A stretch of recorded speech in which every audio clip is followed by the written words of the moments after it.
أعوذ بالله من الشيطان الرجيم. بسم الله الرحمن الرحيم. والفجر وليال عشر، والشفع والوتر، والليل إذا يسر، هل في ذلك قسم لذي حجر؟ ألم تر كيف فعل ربك بعاد؟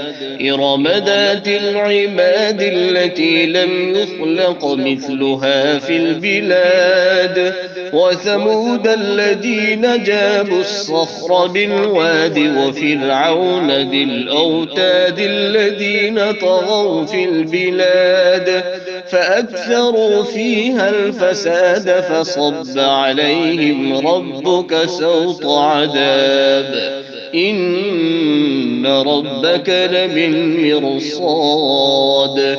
فأما الإنسان إذا ما ابتلاه ربه فأكرمه ونعمه فيقول ربي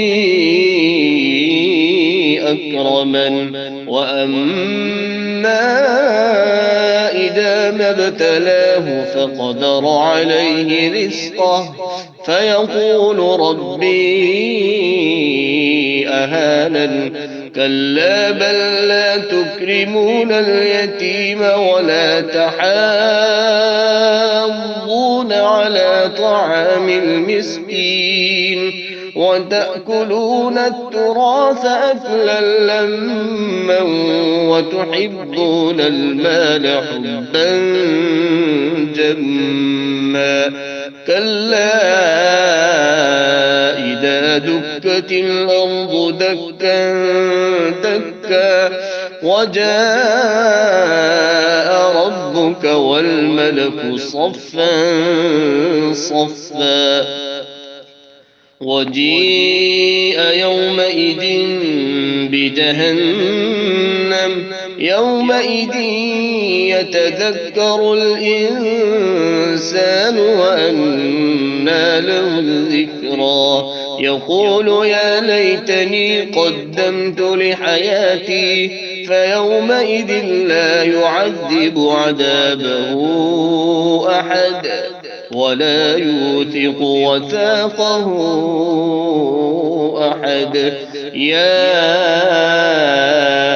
أيتها النفس المطمئنة، ارجعي إلى ربك راضية مرضية، فادخلي في عبادي وادخلي جنتي.